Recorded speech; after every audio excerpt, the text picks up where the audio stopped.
चलिए तो शुरू करते हैं अब हम ऑर्गेनाइजिंग में पार्ट 4 डिविजनल स्ट्रक्चर। संडे की आपको सबको बहुत बहुत बधाइयाँ, शुभकामनाएं। मोटे हमारा बिगाड़ के और बोल रहा बधाई। चलिए शुरू करते हैं ना।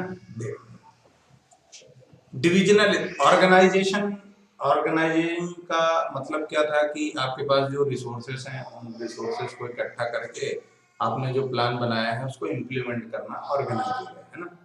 ऑर्गेनाइजिंग में हम स्ट्रक्चर पढ़ रहे थे तो एक फंक्शनल था जो फंक्शन काम के आधार पर डिवाइड होता है, और दूसरा है डिवीजन यानी आपके प्रोडक्ट के बेसिस में डिवाइड होगा।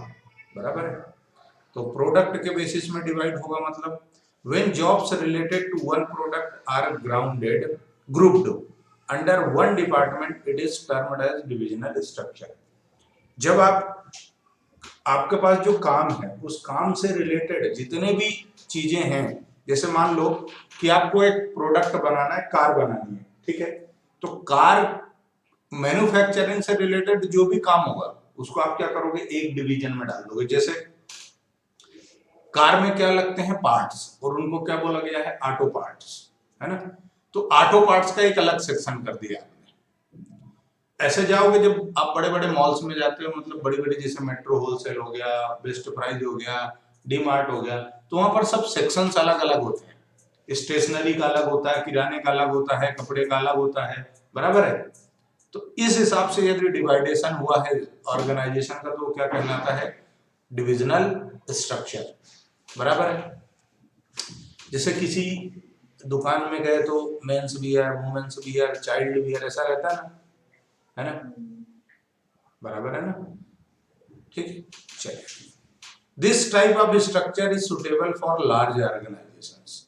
नॉर्मली ये सुटेबल किसको होता है, जो बड़े बड़े ऑर्गेनाइजेशंस हो। जैसे अभी मैंने जो भी जितने भी नाम लिए वो सब कैसे हैं, बड़े बड़े ऑर्गेनाइजेशन है ना। ऐसा नहीं कि किराने की दुकान में गए तो किराने, देखो लगता हर जगह है, घर पे भी देखोगे तो किचन का सामान एक ही जगह रखा रहता है ना।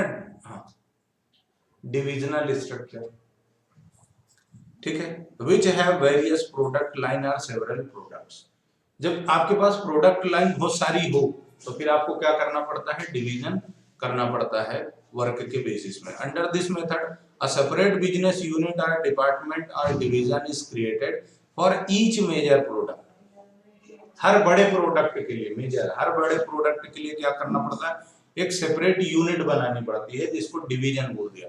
जैसे तुम कभी भी कार के शोरूम में या गाड़ियों के शोरूम में जाओगे तो फाइनेंस डिवीजन अलग रहेगा, अकाउंट डिवीजन अलग रहेगा, ऑटो पार्ट्स वाला अलग रहेगा, है ना, स्पेयर पार्ट्स जिसको बोलते हो वो अलग ही रहेगा, सर्विसिंग का अलग रहेगा, दिखाने वाले जो छर्रे होंगे मतलब सेल्समैन जो होंगे वो अलग रहेंगे, है ना।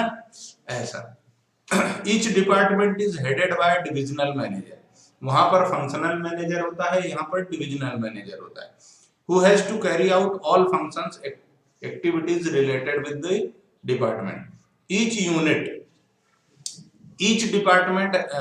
unit has a divisional manager responsible for performance and who has authority over the unit। उसकी रिस्पॉन्सिबिलिटी है, वो आंसरेबल है, मतलब उस डिपार्टमेंट से, उसके डिवीजन से रिलेटेड जो भी क्वेश्चन आंसर है मैनेजमेंट का, उसके हर बात का जवाब देने की रिस्पॉन्सिबिलिटी उसकी। परफॉर्मेंस की रिस्पॉन्सिबिलिटी डिविजनल मैनेजर की। Every department operates as multi functional unit. हर डिपार्टमेंट मल्टी फंक्शनल यूनिट की तरह काम करेगा, मतलब as all necessary function such as production. मतलब देखो फंक्शनल में क्या था, काम के आधार पर बांट दिया, लेकिन यहाँ प्रोडक्ट के बेसिस में बांटा। इसका मतलब ये है कि जो प्रोडक्ट के अंदर फंक्शनल डिपार्टमेंट बनेगा, तो ब्रॉडर कॉन्सेप्ट कौन सा हुआ, फंक्शनल या डिविजनल, डिविजनल स्ट्रक्चर, है ना, क्योंकि डिविजनल स्ट्रक्चर के अंदर फंक्शनल स्ट्रक्चर हो सकता है, बराबर है, पर फंक्शनल के अंदर डिविजनल नहीं होगा। बराबर है, क्लियर है क्या, आगे बढ़ जाएं।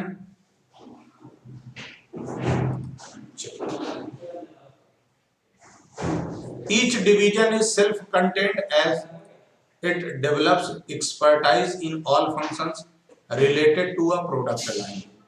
हाउएवर आप आगे पीछे कहीं भी बैठ सकते।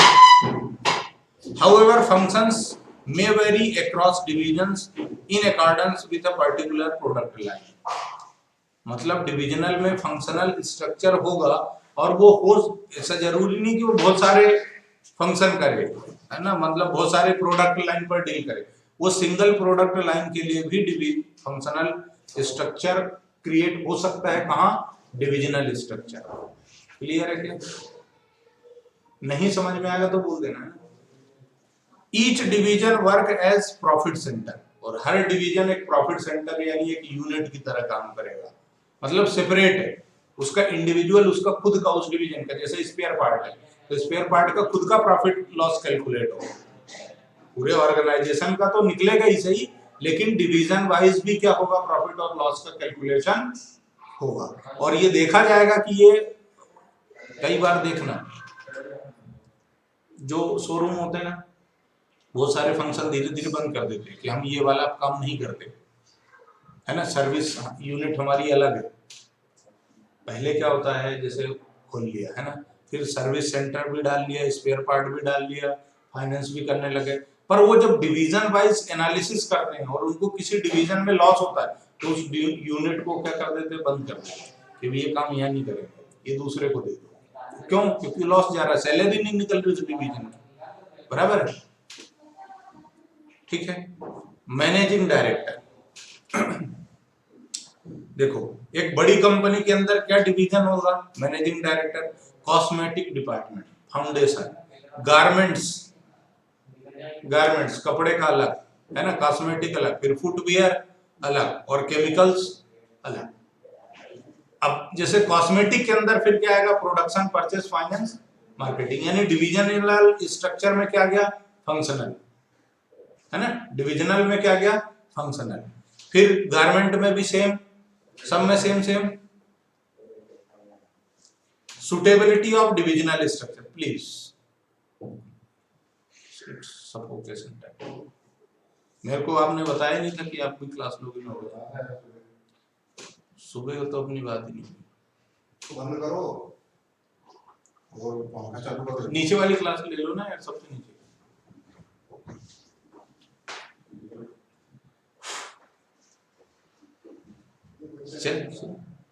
Divisional structure is suitable in the following cases. कहाँ सूट होता है? और एक चीज और बता दूं, सुटेबिलिटी जरूर ध्यान रखना, और ब्रॉडर कॉन्सेप्ट कौन सा है, नैरो कॉन्सेप्ट कौन सा है, ये भी ध्यान रखना, है ना। ये एमसीक्यू के चाले में कुछ भी हो सकता है। When large variety of product are manufactured using different productive resources, वो अलग अलग तरह के प्रोडक्ट का इस्तेमाल करके आप बहुत सारे प्रोडक्ट बनाओगे। कॉस्मेटिक में अलग लगता है, गारमेंट में अलग लगता है ना, फुटवियर में अलग मटेरियल, रॉ मटेरियल लगता है, केमिकल के लिए अलग रॉ मटेरियल चाहिए। तो जब एक प्रोडक्ट को बनाने के लिए, मतलब आप 3-4 प्रोडक्ट में डील करते हो और सबके क्या है? अलग अलग रॉ मटेरियल है, सेपरेट रॉ मटेरियल, तो फिर आपको क्या करना पड़ेगा? प्रोडक्ट वाइज आपको डिवीजन बनाना पड़ेगा। बराबर है? When an organization plans to add more department or more line of product in future, आपको भविष्य में और ज्यादा प्रोडक्ट लाइन बनानी है, तो फिर आपको डिविजनल स्ट्रक्चर फॉलो करना है। When it is important to determine profit and loss made by each product line, so आप हर प्रोडक्ट लाइन का क्या चाहते हो कि मेरा प्रॉफिट लॉस निकल जाए, बैलेंस शीट मेरे को मालूम पड़ जाए यहाँ की, तो फिर आपको क्या करना पड़ेगा? डिविजनल स्ट्रक्चर उस हिसाब से रेडी करना पड़ेगा। क्लियर है? एडवांटेज क्या है? प्रोडक्ट स्पेशलाइजेशन आएगा आपके पास। सीधी सी बात है यार, एक ही बंदा एक ही काम को बार बार रोज करेगा तो क्या होगा? प्रोडक्ट। फिर ग्रेटर अकाउंटेबिलिटी, प्रॉफिट सेंटर का कैलकुलेशन में आपको दिक्कत नहीं आएगी, क्योंकि पूरे ऑर्गेनाइजेशन का करोगे तो कहीं ना कहीं कुछ मिस भी हो सकता है ना। पर आप डिवीजन वाइज करोगे तो फिर आपको दिक्कत नहीं आएगी, क्योंकि सारा डाटा आपके पास मेंटेन रहेगा और साथ में कंट्रोल भी आपका बना रहेगा। फ्लेक्सिबिलिटी है। फ्लेक्सिबिलिटी कैसे है? आपको पूरे ऑर्गेनाइजेशन से कोई लेना देना नहीं है, आप अपने डिवीजन में जो चेंजेस करना चाहें कर सकते हैं। एक्सपांशन एंड ग्रोथ, उस पर्टिकुलर डिवीजन का एक्सपांशन और ग्रोथ आप डिसाइड कर सकते हो। भाई प्रॉफिटेबल है तो उसको आप ज्यादा बढ़ा लो, जो लॉसेस में चल रहे हैं बंद कर दो। क्लियर है क्या? डिसएडवांटेज क्या है? डिपार्टमेंटल कन्फ्लिक्ट्स हो सकता है। सही बात है, एक डिपार्टमेंट का दूसरे, भाई प्रोडक्शन वाला फाइनेंस से, फाइनेंस वाला मार्केटिंग से, आपस में झगड़े हो सकते हैं। मतलब इट इज जस्ट लाइक कि घर में 3 बहुएं हैं तो आपस में नहीं जम रही है ना? क्लियर है? मतलब अन्यथा ना ले कोई समझाने के हिसाब से बोल दिया। तो ऐसे क्या है, एक ऑर्गेनाइजेशन और वहाँ 3 डिविजनल स्ट्रक्चर है, पर डिविजनल स्ट्रक्चर में भी क्या होता है, डिपार्टमेंट होते हैं, और उन डिपार्टमेंट की आपस में, भाई उनका क्या है कि भाई मेरा ऑब्जेक्टिव पूरा होना चाहिए। मतलब वो प्रेफरेंस किसको दे रहे हैं? सेल्फ इंटरेस्ट को, जबकि प्रेफरेंस किसको देना चाहिए? ऑर्गेनाइजेशनल इंटरेस्ट को प्रेफरेंस आपको देना चाहिए। कोई उधर का लाइट पंखा बंद कर दो। उसके बाद कॉस्टली, देखो जब आप डिविजनल स्ट्रक्चर क्रिएट करोगे तो आपको क्या करना पड़ेगा? ज्यादा एम्प्लॉय रखने पड़ेंगे, कंट्रोल मेजर ज्यादा रखने पड़ेंगे, तो एक्सपेंसेस भी क्या होंगे? ज्यादा ज्यादा, जस्ट लाइक जुपिटर, है ना?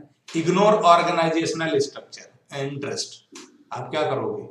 ऑर्गेनाइजेशन का इंटरेस्ट साइड में करो, अपना पूरा करो, है ना?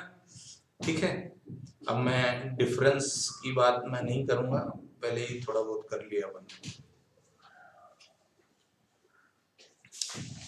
केस स्टडी है, इसकी चर्चा परिचर्चा कर लें, है ना? देखो, Himalaya limited is engaged in manufacturing of washing machine. Himalaya Limited is engaged in manufacturing of washing machines. The target of the organization is to manufacture 500 washing machines a day. There is an occupational specialization in the organization which promotes efficiency of employees. मतलब ये क्या कह रहे हैं कि occupational specialization है, तो washing machine भी बनाओगे तो उसमें बहुत सारी चीजें लगती हैं। क्या क्या स्पेशलाइजेशन हो सकता है? सेमी ऑटोड, फुल्ली ऑटोमेटिक, जो भी करके, है ना, नॉन ऑटोमेटिक, है ना? उसके बाद टाइमर को सेट करने का काम, उसके बाद क्या, वो जो गोल गोल घूमता है उसका अलग। आजकल तो कहते हैं ऐसी भी मशीन आती है कि प्रेस करके भी निकाल देती बाहर, है ना? मतलब धोती भी है, सुखाती भी है और प्रेस भी कर देती है, घड़ी भी कर देती है? हाँ, मतलब ज्यादा कॉस्टली भी नहीं है, बोलते 50-60 हजार की आती है ना? तो शादी में आदमी 1-1.5 लाख का खर्चा करता है, कपड़े धोने के लिए 50 हजार यहाँ कर दे, है ना?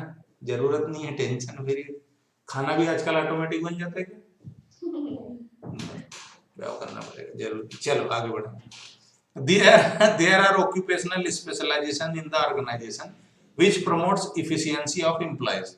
There is no duplication of efforts in such type of organizational structure. Identify the type of organizational structure.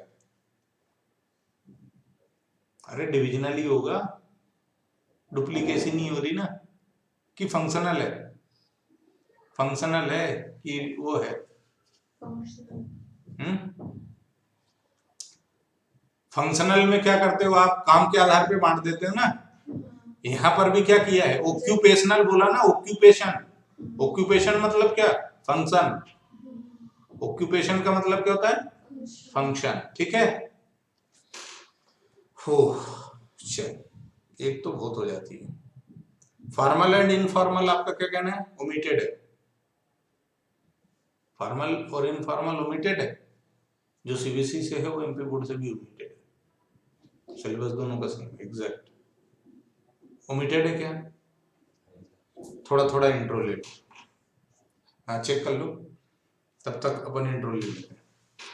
तो फॉर्मल और इनफॉर्मल ऑर्गेनाइजेशन क्या होता है? ये on the basis of relationship an organisation में be divided into 2 broad categories, formal और informal. Formal organisation मतलब क्या है? It refers to the organisation structure which is designed by the management to accomplish a particular task. जहां पर rules, regulations, guidelines होंगी वो formal है, और जिसको मैनेजमेंट तैयार करेगा वो फॉर्मल है। बराबर है? जो एम्प्लॉय खुद ही क्रिएट कर लेंगे वो क्या है, इनफॉर्मल है, जहां कोई रूल रेगुलेशन नहीं है, जहां कोई फॉर्मेलिटी नहीं है, डिलीटेड है।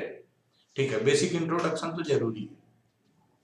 तो फॉर्मल ऑर्गेनाइजेशन का मतलब जो मैनेजमेंट क्रिएट करेगा, यहाँ पर एक वर्किंग का सिस्टम होगा, रूल्स रेगुलेशंस होंगे, है ना, अकाउंटेबिलिटी होगी, आप आंसरेबल होंगे, वो फॉर्मल है।